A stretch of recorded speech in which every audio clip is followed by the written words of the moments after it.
नमस्ते, blue moon mobile gallery में आपका स्वागत है। यहाँ आपको सभी प्रमुख ब्रांडों के फोन और अप्लायंस मिलेंगे। आज ही तुलसी एस्टेट डुंगरी वलसाड में हमसे मिले। गाड़ी खरीदनी है और बजट या एक्सचेंज की टेंशन है तो गजानन ऑटो और तीर्थ फाइनेंस है ना। हम नए और पुराने व्हीकल्स की सेल करते हैं। फाइनेंस या गाड़ी एक्सचेंज सब हम मैनेज करते। Hero, Honda, TVS, Suzuki, Bajaj, Yamaha सभी बाइक्स और स्कूटर्स मिलेंगी। हर तरह के इंश्योरेंस भी यहाँ अवेलेबल है, एक ही रूफ के नीचे। तो अब सोचना क्या, आज ही कॉल या शॉप विजिट करें।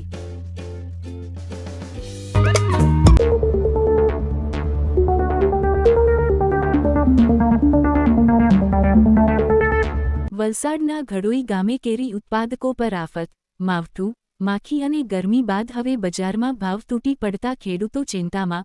વલસાડ જિલ્લાના ઘડોઈ ગામમાં આ વર્ષે કેરીના પાક પર કુદરતી અને બજારની અનેક મુશ્કેલીઓ એકસાથે તૂટી પડતા ખેડૂતો ભારે ચિંતામાં મુકાયા છે। હોળી અને મહાશિવરાત્રી દરમિયાન પડેલા માવઠાના કારણે કેરીના પાકને ભારે નુકસાન પહોંચ્યું હતું।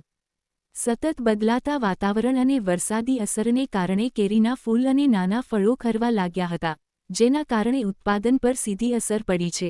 ખેડૂતોના જણાવ્યા મુજબ માવઠા બાદ કેરીના પાકમાં માખીનો ઉપદ્રવ પણ વધ્યો હતો। પાકને બચાવવા માટે ખેડૂતોને દવાઓ અને જંતુનાશકો પાછળ વધારાનો ખર્ચ કરવો પડ્યો હતો। હવે ઉનાળાની કડક ગરમીના કારણે પણ કેરીના પાકની ગુણવત્તા અને ઉત્પાદન પર નકારાત્મક અસર જોવા મળી રહી છે। એક તરફ કુદરતી માર અને બીજી તરફ બજારમાં ભાવમાં ભારે ઉતાર ચઢાવને કારણે ખેડૂતોની મુશ્કેલીઓ વધી ગઈ છે। યુદ્ધ જેવી આંતરરાષ્ટ્રીય પરિસ્થિતિઓને કારણે ઇમ્પોર્ટ એક્સપોર્ટ વ્યવસ્થા પર અસર થતાં કેરીના વેપારમાં પણ અનિશ્ચિતતા સર્જાઈ છે। બજારમાં યોગ્ય ભાવ ન મળતા ખેડૂતોને આર્થિક નુકસાન ભોગવવાનો વારો આવ્યો છે। ઘડોઈ ગામના ખેડૂતો સરકાર પાસે સહાય, પાક વીમા અને યોગ્ય ભાવની માંગ કરી રહ્યા છે। ખેડૂતોનું કહેવું છે કે જો સમયસર સહાય નહીં મળે તો આગામી સિઝનમાં ખેતી ચાલુ રાખવી પણ મુશ્કેલ બની શકે છે। શું નામ વડીલ આપનું? મારું નામ અમિતભાઈ મોહનભાઈ પટેલ। આ વખતે કેરીના પાકની અંદર કઈ રીતની તકલીફો છે અને કઈ રીતની મુશ્કેલીઓ પડી રહી છે? આ વર્ષે કેરીમાં પાક માટે પહેલાં જાન્યુઆરી, ફેબ્રુઆરી, ડિસેમ્બરથી જાન્યુઆરીમાં માવઠું આવ્યું, પછી ગરમી વધારે આવી ગઈ। ગરમીના કારણે કેરી થોડી ઓછી 20% પાક આવ્યો। પછી આ યુદ્ધ ચાલુ થયું। યુદ્ધમાં એક્સપોર્ટના લીધે ભાવ આવડે જે 2000 રૂપિયાથી 1500થી 1700 રૂપિયા આવડા, તે ડાયરેક્ટ કાલની તારીખમાં 1200 રૂપિયા થઈ ગયા। એનું એક્સપોર્ટ બંધ થયું, એના કારણે ખેડૂતને તકલીફ ઘણી પડી। જે પાક છે તેમાં બી થ્રીપ્સનું ઉત્પાદન વધી ગયું ખેતીમાં। શું નામ વડીલ આપનું? મારું નામ તરુણ પટેલ, ઘડોઈ। સાહેબ, અહીંયા કઈ રીતની પાકને લઈને નુકસાની છે કે તકલીફો પડી રહેલી છે? હાલમાં પાકમાં ગરમીનું પ્રમાણ વધારે, એને લીધે કેરી બગડીને બી વધારે પડે અને એનું ગરમીની અસરને લીધે ડ્રોપિંગ વધારે થાય। બીજું કે હવામાન બદલાયા કરે, દિવસના એટલું તાપમાન થઈ જાય અને રાત્રે પાછું થોડું ઠંડક થઈ જાય, એટલે હવામાન અનુકૂળ નહીં હોવાથી વધારે નુકસાન થાય। આ વખતે ગયા વખત કરતાં બી કેટલો પાક રહેલો છે? ગયા વખત કરતાં પાક 25-30% જેવો પાક ખરો અત્યારે। ગયા વખત કરતાં થોડો વધારે છે આ વખતે, ગયા વખતે ઘણો ઓછો હતો। આ વખતે જે નુકસાની થઈ તેને લઈને આપ શું કહેવા માંગશો?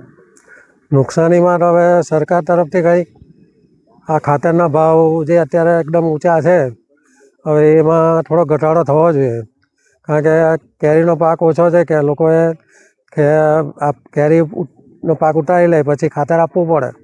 આટલો બધો ભાવ હોય તો પછી ખેડૂતો કેવી રીતે એનો ઉપયોગ કરી શકે? એટલે એ બાબતે થોડુંક ભાવમાં ઘટાડો થવો જોઈએ અને ખેડૂતોને રાહત આપવી જોઈએ। ઝવેરભાઈ આહિર, ઘડોઈ। આ વખતે શિવરાત્રિ અને હોળીના સમયગાળા દરમિયાન થોડું માવઠું આવેલું એટલે પાક ઓછો આવ્યો। પછી થ્રીપ્સનો હુમલો વધારે આવ્યો અને 30% જેવો પાક આવ્યો ગણાય। હમણાં તો ફળમાખીનું દેખાતું છે નુકસાન, થોડુંક પવનથી પડતું છે। એમાં હમણાં ખાતર મળતું જ નથી ખેડૂતને। ડીઝલ, પેટ્રોલ મળે છે પણ એ લોકો કાર્બામાં નથી આપતા, ટ્રેક્ટર લઈને જાય તો જ આપે। એમાં આજે ઈરાનનું યુદ્ધ ફાટી નીકળ્યું પછી એક્સપોર્ટ બંધ જ થઈ ગયું, એટલે જે 2000 રૂપિયા કે કેસર કેરી વેચાતી હતી તેના સીધા 800 રૂપિયા થઈ ગયા, તો પણ કોઈ લેવાવાળું નથી હમણાં. એટલે બહુ નુકસાન તો છે જ એમ. શું નામ વડીલ આપનું? પરેશભાઈ મોહનભાઈ પટેલ ઘોડોઈ. પરેશભાઈ, અહીંયા જે પાકની અંદર નુકસાની કઈ રીતની છે અને ગયા વખત કરતાં આ વખતે પાક કેટલો આવ્યો છે? આ વખતે 30% છે. ફ્લાવરિંગ તો ફૂલ જ હતું. જાણે નવેમ્બર ડિસેમ્બરમાં એકદમ ફૂલ ફ્લાવરિંગ હતું, પણ માવઠું 2-3 હોળી પર આવ્યું, મહાશિવરાત્રી પર આવ્યું, એના લીધે બહુ નુકસાન થયું માવઠામાં. અને ઝાકળ ને ધુમ્મસ ને બહુ આવ્યું વચ્ચે, એટલે ને ટીપ્સ ને ડીઘા ઈયળ એ બી એટેક બહુ આવ્યું, એટલે બહુ વધારે પડતું નુકસાન છે. અને છેલ્લે આ મે જૂનમાં એપ્રિલ મેમાં ગરમીનું પ્રમાણ વધી ગયું, એટલે કેરી બધી એમને એમ ડિચાર્જ હાથે જ પડી ગઈ નીચે. આ વખતે જે પાકની અંદર નુકસાન છે અને જે ઇમ્પોર્ટ એક્સપોર્ટની અંદર જે નુકસાની આવી રહેલી છે એ કઈ રીતની? એ આ યુદ્ધના કારણે આ બધું નુકસાન થયું છે. અને આ યુદ્ધના લીધે બધા એક્સપોર્ટ બંધ થઈ ગયું એટલે સીધો પેલા વેપારી લોકો ભાવે જ આખો તોડી નાખ્યો એમનો, કે એક્સપોર્ટ નથી થતો અને અમારો માલ બહાર નથી જતો ને એમ કને એ લોકો એ રીતે કર્યું ને આખો 2200 રૂપિયા કેસર જે વિચારી તે સીધો 1100 પર આવી ગયું. હાલ આ પરિસ્થિતિને લઈને સરકાર પાસે આપનું શું માંગ? થોડુંક કંઈ વળતર કરે તો સારું સરકાર ખેડૂતોને, કેમ કે આ યુદ્ધના કારણે ડીઝલ પેટ્રોલ બી એ લોકો અમને આધાર કાર્ડ માગીને આપ્યું છે, આપતા નથી એમ બી. અને દવા ખાતર પાણી એ બી બધું બંધ કરી નાખ્યું છે. અત્યારે હાલમાં જો અમારે અત્યારે કેરી પૂર થાય એટલે ખાતર જોઈતું છે રાસાયણિક કલમના થડે આપવા માટે, એ બી નથી મળતું. એટલે અમારે શું કરવું તો કંઈ ખબર નથી પડતી, અને મજૂરી બી વધારે છે અત્યારે. કેરીનો પાક જે અત્યારે પાછળનો પાક છે આપણે ત્યાં, અને હાલ અત્યારે એક્સપોર્ટ બંધ હોવાના કારણે પાકનો નિકાલ કરવો એટલે કે બજાર ભાવ જે સક્ષમ બજાર ભાવ જે ખેડૂતોને મળી રહેવા જોઈએ એ અત્યારે મળી રહેતા નથી.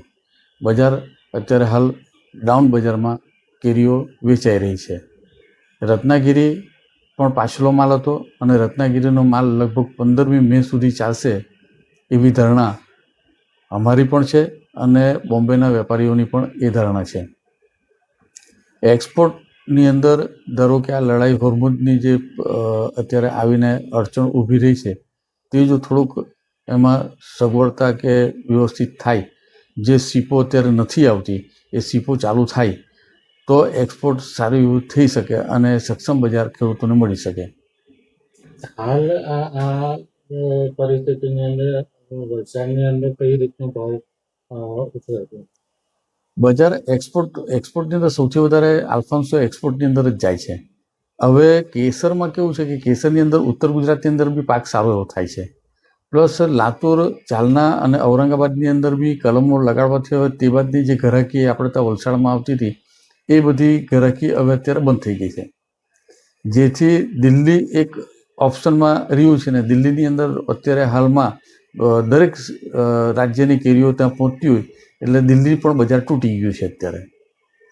એની ભાવ આપણે ત્યાં કેટલા?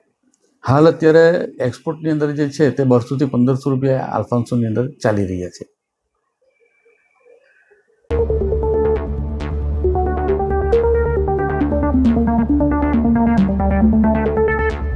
गाड़ी खरीदनी है और बजट या एक्सचेंज की टेंशन है तो गजानन ऑटो और तीर्थ फाइनेंस है ना।